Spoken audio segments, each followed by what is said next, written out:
Hi friends, welcome to social team பது channel.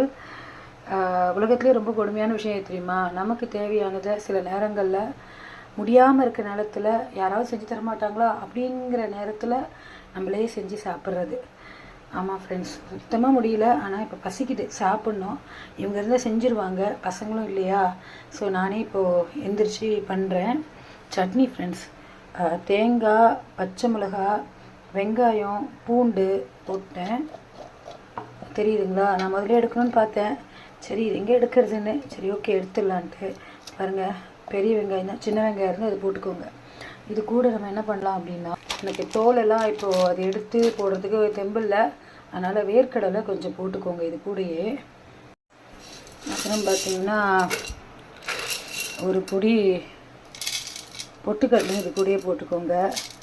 இப்போது இது கூட ஒரே ஒரு வரமிளகா, ஆல்ரெடி நான் பச்சை மிளகாய் 4 போட்டிருக்கேன், குட்டி வரமிளகா, அதனால் 2 பெருசாக இருந்தால் 1 போட்டுக்கோங்க.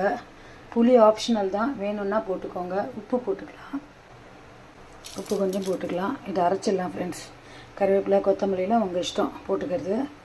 ஸோ இட்லி வேக வச்சுட்டேன். தண்ணியாகவும் இல்லாமல் திக்காகவும் இல்லாமல் ஃப்ரெண்ட்ஸ் இந்த மாதிரி அரைச்சிக்கோங்க. ரொம்ப மையவும் இருக்கக்கூடாது, குறவும் இருக்கக்கூடாது. ஸோ இப்படி அரைச்சிட்டு இதை தாளித்து கொட்டிட்டு இட்லியோடு சேர்த்து சாப்பிட்டோன்னு வச்சுக்கோங்களேன், வேறு லெவலாக இருக்கும் ஃப்ரெண்ட்ஸ் இந்த சட்னி. அதாவது உடம்பு முடியாதப்போ நம்மளா இதை செஞ்சுக்கலாம். நல்லா ஒரு 2-3 இறங்கும்.